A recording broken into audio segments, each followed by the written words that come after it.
قرآن مجید میں دو قسم کی آیات ہیں، ایک محکم آیات ہے۔ خود سورہ آل عمران میں اللہ فرماتے ہیں کچھ محکم آیات ہیں، کچھ متشابہات ہیں، یعنی کچھ کا معنی واضح ہے۔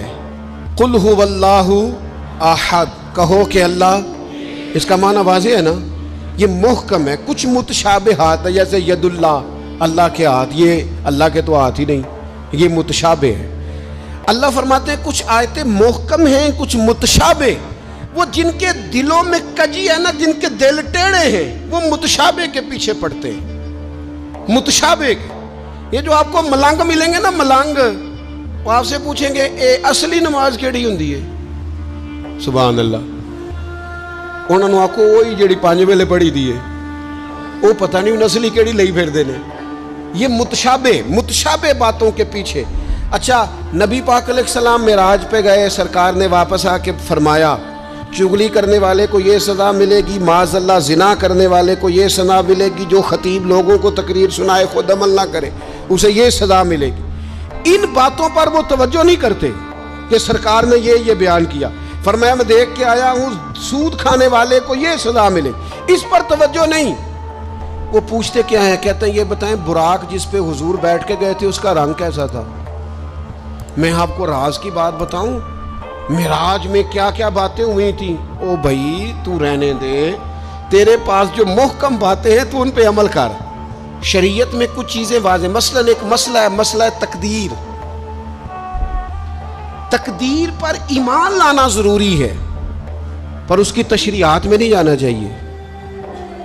یہ تقدیر کا یہ مسئلہ کیسے ہے، یہ مسئلہ کیسے ہے، اس میں جانے سے نبی پاک نے منع کیا، لیکن لوگوں کو عادت ہوتی ہے وہ باتیں چھیڑنے کی جن کو چھیڑنے سے شریعت نے روکا ہے، وہ چھیڑتے ہیں۔ یہ آپ حدیث پاک سنیے، حضرت ابو ہریرہ رضی اللہ تعالیٰ عنہ ارشاد فرماتے ہیں ہم سب لوگ ایک دن بیٹھے تھے تو کچھ لوگ مسئلہ تقدیر پر بحث کر رہے تھے، سرکار تشریف لے آئے۔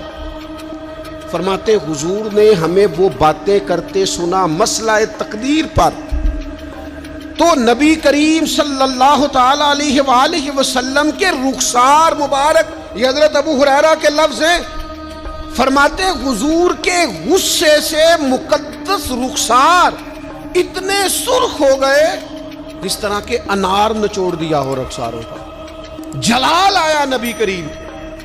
اور رسول اللہ صلی اللہ تعالی علیہ وآلہ وسلم نے ارشاد فرمایا تم سے پہلے لوگ اس لیے ہلاک کر دیے گئے کہ وہ ایسی باتوں پر بحث کرتے تھے جن پر بحث کرنے سے اللہ نے منع فرمایا ہے۔ اور حضور فرمانے لگے کیا میں اس لیے مبعوث ہوا تھا؟ کیا تمہیں اس لیے حکم دیا گیا تھا کہ تم بحث کرو گے مسئلہ تقدیر پر؟ متشابہ میں الجھ گئی ساری قوم، ایسی باتیں ڈھونڈ کے لاتے ہیں، لوگ ان کا مزہ لیتے ہیں، کہتے ہیں جی یہ بات تو سارے مولوی کرتے ہیں، انوکھی بات کریں۔ انوکھی بات کون سی ہوتی ہے؟ بات وہی ہے جو اللہ نے قرآن میں بیان کی ہے، رسول پاک نے اپنے فرمان میں بیان کی ہے۔ آپ چھپی ہوئی باتوں کی ٹو میں نہ پڑے، جن باتوں سے منع کیا ہے۔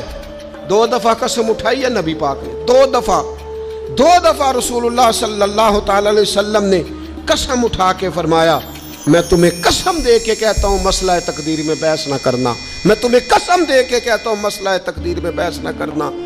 او خدا کے بندو، جن باتوں سے ہمارے نبی پاک نے ہمیں قسمیں دے کے روکا ہے ان باتوں میں الجھتے ہو۔ معرفت دی گل، معرفت کی ہوندی ہے؟ معرفت وہ ہے جو تمہیں قوال بتائیں گے، گویے بتائیں گے تمہیں معرفت۔